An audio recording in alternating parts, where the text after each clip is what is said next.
नमस्कार दोस्तों, स्वागत है आपका अपने YouTube चैनल सौर एकेडमी पे। तो फ्रेंड्स, आज हम बात करेंगे। हमने एक सीरीज़ शुरू करी थी जिसके अंतर्गत हम उत्तराखंड के जनपदों को यहाँ पर पढ़ रहे थे। देखिए फ्रेंड्स, ये जो जिला सीरीज है ये यूके ट्रिपल एस सी के जो आगामी एग्ज़ाम है या यूके पीएससी के जो आगामी एग्ज़ाम है, पुलिस कांस्टेबल, बीडीओ, बीपीडीओ, पटवारी, लेखपाल या फिर इसके अलावा जो भी अन्य वैकेंसी आने वाली है जिसमें उत्तराखंड खनिज सहायक, फॉरेस्ट गार्ड और सीज पार सम्मिलित हैं, तो उनके लिए महत्वपूर्ण है। जिन्होंने इस सीरीज़ के अंतर्गत इससे पहले के ज़िले नहीं देखे हैं, प्लेलिस्ट में जाकर देख सकते हैं। तो चलिए फ्रेंड्स, शुरू करते हैं। जिन्होंने अभी तक सब्सक्राइब नहीं किया है वो कर लीजिए, और साथ ही साथ हमारे टेलीग्राम ग्रुप से जुड़ने के लिए लिंक हमने डिस्क्रिप्शन बॉक्स में दी है, वहाँ से आप इसकी PDF डाउनलोड कर सकते हैं।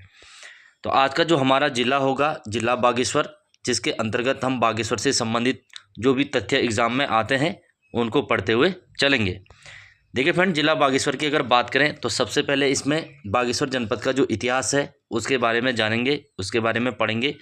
क्योंकि जो बागेश्वर जनपद है इसका उल्लेख हमारे पुराणों में, वेदों में भी मिलता है और इसका धार्मिक दृष्टि से भी विशेष महत्व है। तो सबसे पहले बागेश्वर के इतिहास के बारे में बात करें तो पहला पॉइंट है, बागेश्वर को उत्तर का वाराणसी नाम से भी जाना जाता है। इसी के साथ साथ बागनाथ एवं व्याघ्रेश्वर इसके अन्य नाम है, इन नामों से भी बागेश्वर को जाना जाता है। इसके साथ साथ बागेश्वर को मानस खंड में नीलगिरी भी कहा गया है। तो ये पॉइंट पे आपको याद रखना है, मानस खंड में बागेश्वर को क्या कहा गया है, तो नीलगिरी कहा गया है। या उत्तराखंड का नीलगिरी कौन सा जिला है, तो बागेश्वर हो जाएगा। अगला पॉइंट है, बागीश या बागेश्वर या वाणीश्वर इसी का नाम है। यहाँ पर भगवान शिव की पूजा होती है, जिस कारण इसे शिव नाभि के रूप में भी जाना जाता है। नेक्स्ट पॉइंट है, भगवान शिव के कारण बागेश्वर को तीर्थराज के नाम से भी जाना जाता है, क्योंकि जो बागेश्वर का बागनाथ मंदिर है वो भगवान शिव के लिए प्रसिद्ध है, इसीलिए भगवान शिव के कारण तीर्थराज के नाम से भी बागेश्वर को जाना जाता है। नेक्स्ट पॉइंट है, यदि बागेश्वर के पौराणिक नाम की बात करें, पौराणिक यानी कि पुराणों में बागेश्वर के लिए जिस शब्द का प्रयोग हुआ है या फिर जिस नाम का प्रयोग हुआ है तो वो नाम है अग्नि तीर्थ। यानी कि जो बागेश्वर का अन्य नाम है या फिर पुराणों में किस नाम का प्रयोग हुआ है, अग्नि तीर्थ के नाम से इसको जाना गया है। इसी के साथ साथ बागेश्वर क्षेत्र के अन्य नाम की बात करें तो इसको दानपुर क्षेत्र भी कहा जाता है, क्योंकि दानपुर परगना बागेश्वर के अंदर स्थित है, जहाँ पर दानपुरिया बोली का भी प्रयोग किया जाता है, जो कि कुमाऊं बोली के अंतर्गत आती है। नेक्स्ट है, बागेश्वर में स्थित जो बागनाथ मंदिर है इसके जीर्णोद्धार की अगर बात करें तो 1602 ईस्वी में चंद शासक लक्ष्मीचंद द्वारा इसका जीर्णोद्धार कराया गया था। देखिए फ्रेंड, ये क्वेश्चन इंपॉर्टेंट है, चंदवंश से संबंधित ये क्वेश्चन है। और चंदवंश के जो शासक थे लक्ष्मीचंद, इनके द्वारा 1602 ईस्वी में बागेश्वर के बागनाथ मंदिर का जीर्णोद्धार करवाया जाता है, उसको फिर से रिपेयरिंग की जाती है। ये इंपॉर्टेंट पॉइंट है, एग्जाम में आया हुआ क्वेश्चन है। अगला है, मानस खंड में अगर सरयू नदी की बात करें तो सरयू को गंगा कहा गया है, और गोमती की बात करें तो गोमती को यमुना कहा गया है। तो सरयू और गोमती के मध्य ही जो बागेश्वर है वो बसाया गया है। यानी कि बागेश्वर जो शहर है वो किन नदियों के संगम पर है, सरयू और गोमती। और सरयू को मानस खंड में गंगा और गोमती को यमुना कहा गया है। ये पॉइंट भी आपको याद रखना है, इंपॉर्टेंट पॉइंट है। नेक्स्ट है, बागेश्वर में सरयू नदी के तट पर 1921 में जो कुली बेगार प्रथा है उसका भी अंत किया गया था। तो कुली बेगार प्रथा जो कि अंग्रेजों के समय प्रचलन में थी, तो इसको कब समाप्त किया, तो 13-14 जनवरी 1921 को बागेश्वर में जो सरयू नदी है तो उसमें कुली बेगार से संबंधित जो रजिस्टर थे वो बहाए गए थे, और इसका जो नेतृत्व किया था, यानी कि इस आंदोलन का जो नेता था वो बद्रीदत्त पांडे जी थे। बद्रीदत्त पांडे ने समाप्त किया है, इनके नेतृत्व में समाप्त हुआ है। तो इंपॉर्टेंट पॉइंट है। नेक्स्ट है, अगर बागेश्वर नगर पालिका की बात करें तो बागेश्वर नगर पालिका का गठन 1968 यानी कि 1968 ईस्वी में किया जाता है। इसी के साथ साथ बागेश्वर को अगर तहसील की बात करें तो बागेश्वर को एक तहसील के रूप में बनाया जाता है 1974 के अंदर। तो दोनों इंपॉर्टेंट पॉइंट है, बागेश्वर नगर पालिका 1968 और बागेश्वर तहसील 1974। अगला पॉइंट है, अगर बागेश्वर के गठन की बात करें कि बागेश्वर को कब जिले के रूप में बनाया गया, तो 15 सितंबर 1997 को बागेश्वर को एक नया जनपद बनाया जाता है और बागेश्वर जिले को अल्मोड़ा से अलग करके नए जिले का गठन किया जाता है। ये पॉइंट इंपॉर्टेंट है, बागेश्वर को किस जिले से अलग करके 15 सितंबर 1997 को जिला बनाया गया या जिला घोषित किया गया, तो ये अल्मोड़ा से किया गया। बागेश्वर के अगर क्षेत्रफल की बात करें तो बागेश्वर का क्षेत्रफल 2246 वर्ग किलोमीटर है, यानी कि 2246 किलोमीटर स्क्वायर क्षेत्रफल में बागेश्वर जनपद फैला है। ये पॉइंट इंपॉर्टेंट है, जो क्षेत्रफल में तीसरा सबसे छोटा जनपद है। अब हम पढ़ेंगे जो बागेश्वर की भौगोलिक स्थिति है, यानी कि ज्योग्राफिकली बागेश्वर का जो क्षेत्र है वो कहाँ बसा है।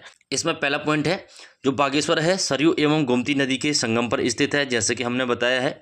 अगला पॉइंट है, बागेश्वर के पश्चिम में नीलेश्वर पर्वत तथा पूर्व में भीलेश्वर पर्वत है।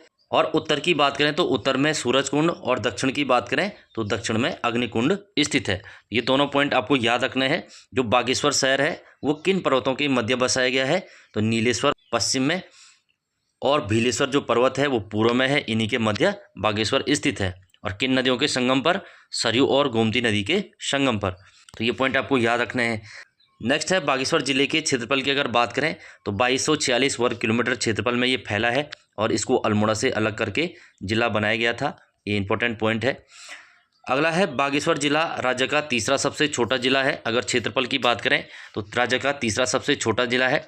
सबसे छोटे जिले की अगर बात करें तो चंपावत है, जिसका क्षेत्रफल 1766 वर्ग किलोमीटर है। उसके बाद रुद्रप्रयाग जनपद है, 1984 वर्ग किलोमीटर रुद्रप्रयाग का क्षेत्रफल है। और तीसरा है बागेश्वर, जिसका क्षेत्रफल 2246 वर्ग किलोमीटर है। तो तीनों इंपॉर्टेंट पॉइंट है, ये सीक्वेंस में लगाने को आते हैं, ये आपको याद रखने हैं। देखिए फ्रेंड, इसके साथ साथ अगर बागेश्वर की बात करें तो ये आंतरिक जिलों में शामिल है। उत्तराखंड में 4 आंतरिक जिले हैं, ये मैंने पहले भी बताया था। आंतरिक जिले क्या होते हैं, ऐसे जिले जिनकी सीमाएं केवल राज्य के जिलों से ही लगती है, यानी कि राज्य से बाहर जो भी अन्य स्टेट है उनसे नहीं लगती है, यानी कि उत्तराखंड के अंदर ही अंदर वो शामिल है। इसमें हमने बताए थे जो 4 जिले हैं वो कौन कौन से हैं। एक तो बागेश्वर है, दूसरा रुद्रप्रयाग है, तीसरा टिहरी है और चौथा अल्मोड़ा है। तो ये 4 बीचों बीच हैं, इसलिए इनको आंतरिक जिले कहा गया है। नेक्स्ट पॉइंट है, बिटाव जलप्रपात। तो बिटाव जलप्रपात बागेश्वर में है। इसी के साथ साथ झीलम झरना, तो झीलम झरना भी बागेश्वर में स्थित है। अब हम पढ़ेंगे बागेश्वर जनपद में जो स्थित ग्लेशियर हैं, दर्रे हैं, ताल हैं एवं बुग्याल हैं, क्योंकि यहाँ से भी कई बार क्वेश्चन एग्जाम में देखने को मिलते हैं। तो इनसे संबंधित प्रश्नों को यहाँ पर पढ़ेंगे, जो पॉइंट इसमें दिए गए हैं।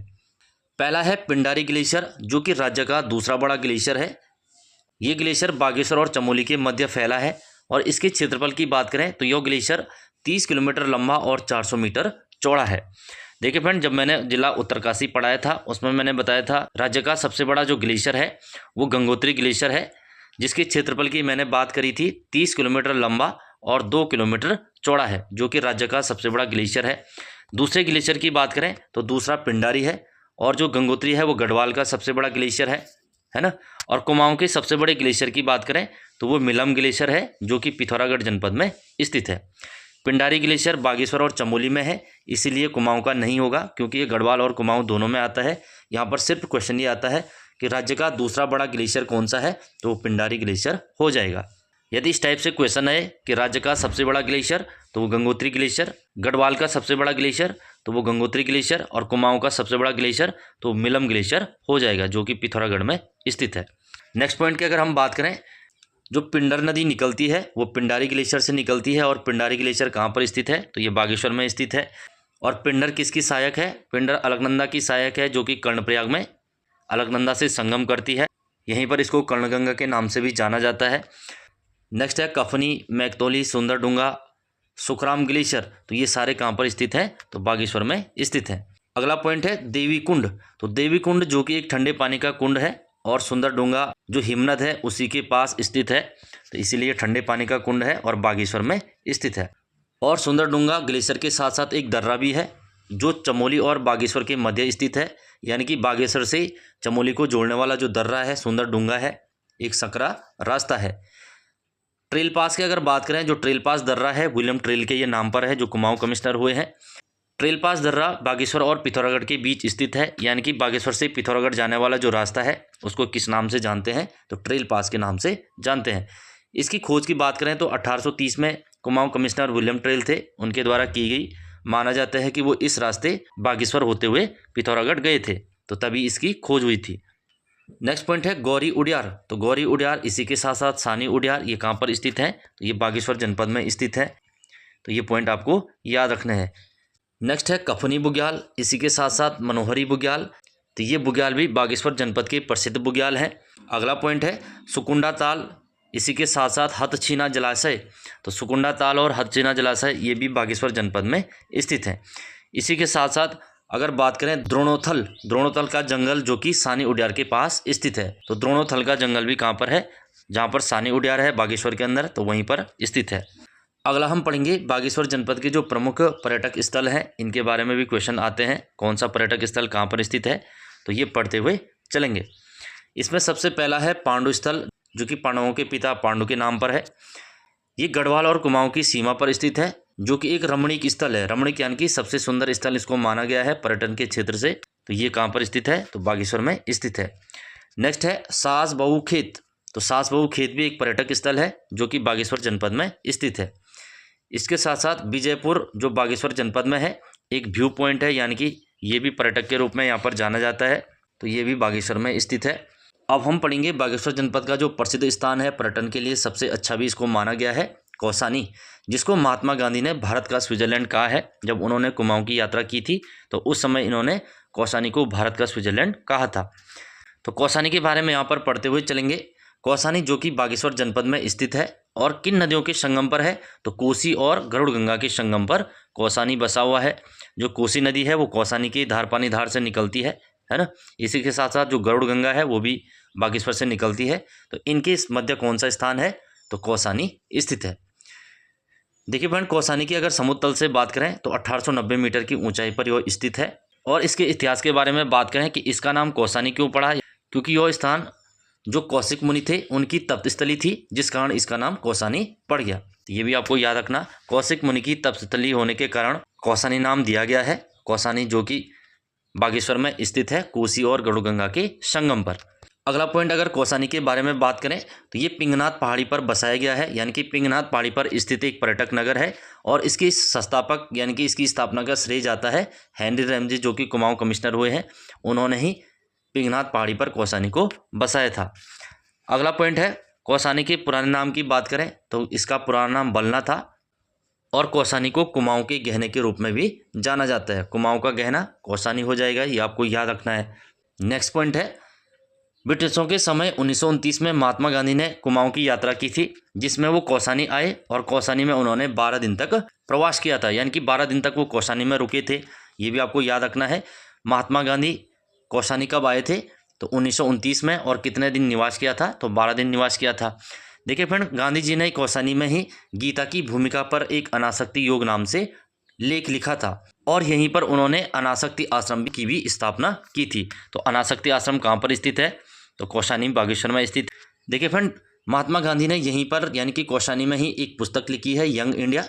और इस पुस्तक के एक लेख में गांधी जी ने कौसानी को क्या कहा है, तो भारत का स्विट्जरलैंड। ये भी इंपॉर्टेंट पॉइंट है, आपको ये याद रखना है।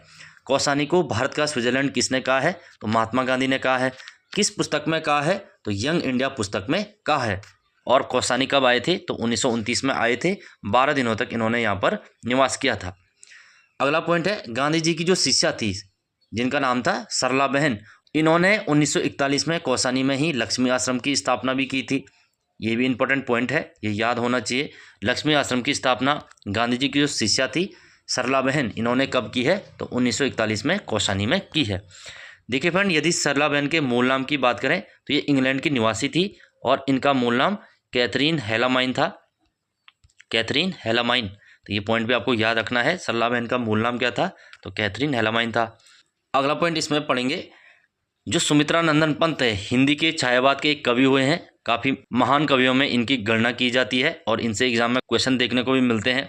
जो सुमित्रा नंदन पंत थे, इनको एक प्रकृतिक प्रेमी कवि कहा जाता है और इनकी जो जन्मस्थली है वो भी कहाँ पर स्थित है, तो कौसानी में स्थित है। इनके जन्म की अगर बात करें तो 20 मई सन 1900 को सुमित्रा नंदन पंत का जन्म कौसानी में हुआ था। कौसानी जो कि बागेश्वर में स्थित है, ये भी आपको याद रखना है।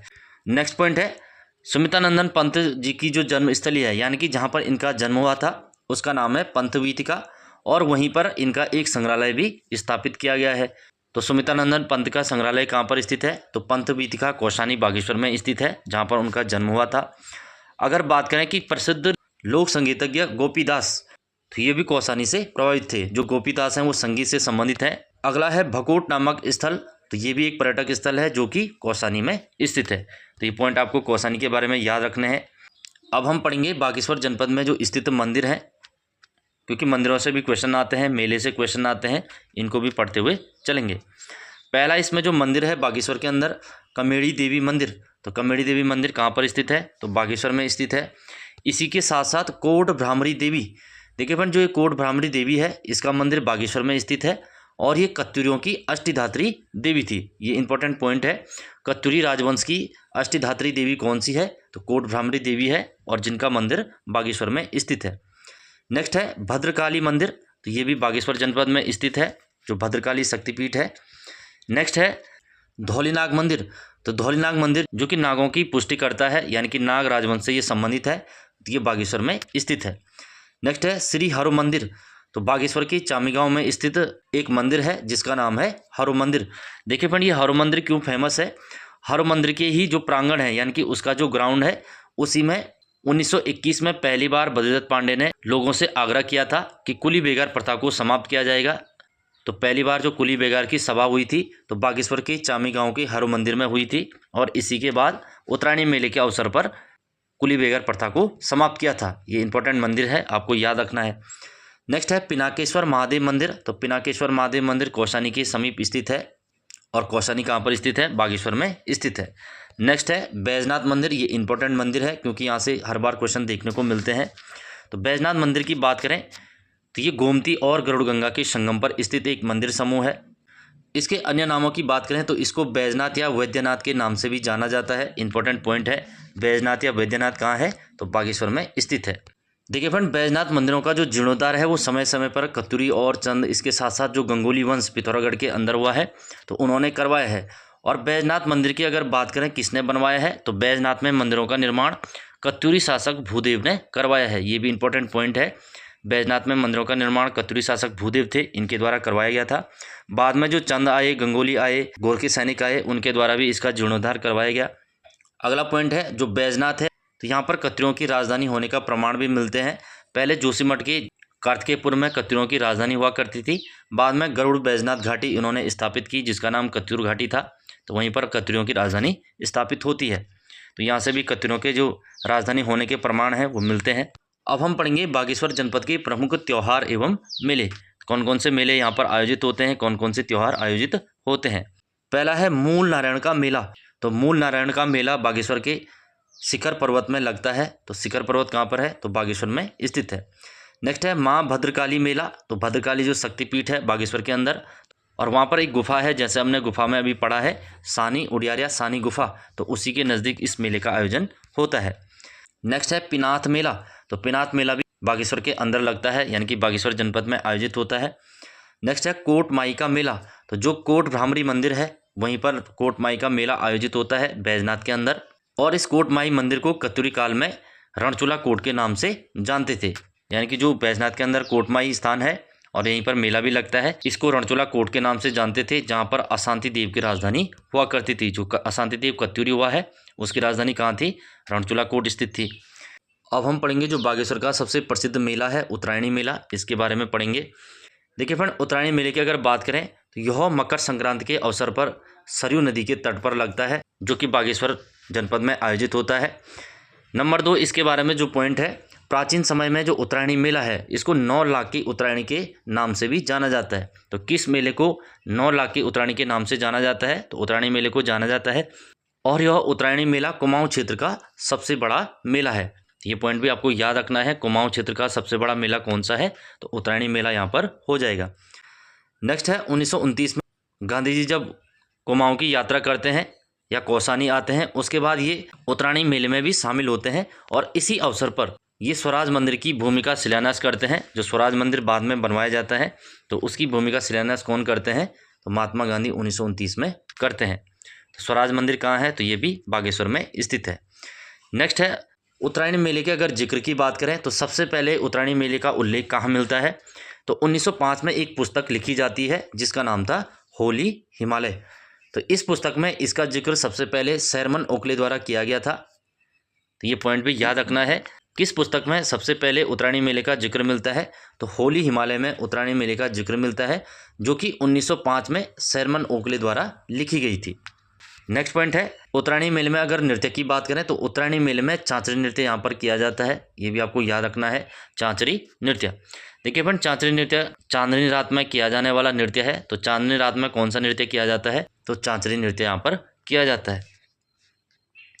अब हम पढ़ेंगे जो बागेश्वर जनपद से संबंधित विविध तथ्य है, यानी कि जो तथ्य छूट गए हैं उनके बारे में पढ़ते हुए चलेंगे और जो एग्जाम में पूछे गए हैं इंपॉर्टेंट पॉइंट उनको पढ़ते हुए चलेंगे।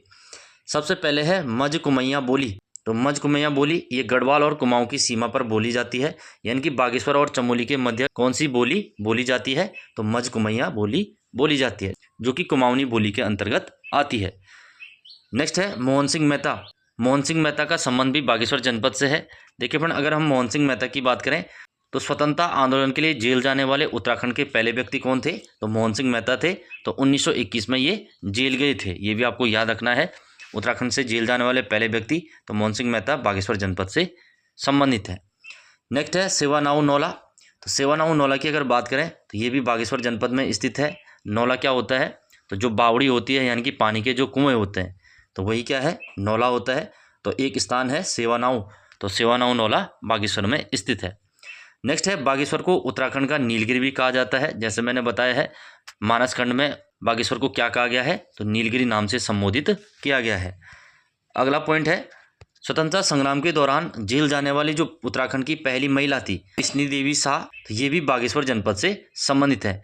देखिए फ्रेंड, दोनों आपको याद रखना है। मोहन सिंह मेहता पहले व्यक्ति थे और बिश्नी देवी शाह पहली महिला थी जो स्वतंत्रता आंदोलन के लिए उत्तराखंड से जेल गए थे, और दोनों कहाँ से हैं? तो बागेश्वर जनपद से संबंधित है। इंपॉर्टेंट पॉइंट है, दोनों आपको याद रखने हैं। अगला पॉइंट है मेहरुड़ी कस्तूरी मृग अनुसंधान केंद्र कहाँ पर है? तो ये भी बागेश्वर में स्थित है, बागेश्वर की मेहरुड़ी में स्थित है। तो 1977 में इसकी यहाँ पर स्थापना होती है। ये इंपॉर्टेंट पॉइंट है। मेहरुड़ी वन्यजीव विहार या मृग अनुसंधान केंद्र कहाँ है? तो मेहरुड़ी बागेश्वर में स्थित है। और लास्ट पॉइंट है इसका बैजनाथ का प्राचीन नाम की अगर बात करें तो इसका प्राचीन नाम वैद्यनाथ है। वैद्यनाथ किसका प्राचीन नाम है? तो बैजनाथ जो मंदिर समूह है या फिर बैजनाथ जो स्थान है उसी का नाम वैद्यनाथ है। बैजनाथ में मंदिरों का निर्माण किसने कराया है? तो भूदेव ने करवाया है। भूदेव जो कि कतुरी शासक हुए हैं। तो फ्रेंड्स, ये थे इस जिले से संबंधित जो भी तथ्य हैं, इनको हमने पढ़ा है। जिन्होंने अभी तक सब्सक्राइब नहीं किया है वो कर लीजिए, और साथ ही साथ हमारे टेलीग्राम ग्रुप से जुड़ने के लिए लिंक हमने डिस्क्रिप्शन बॉक्स में दिया है, वहाँ से आप इसकी PDF डाउनलोड कर सकते हैं। Thank you for watching. मिलते हैं अगली क्लास में।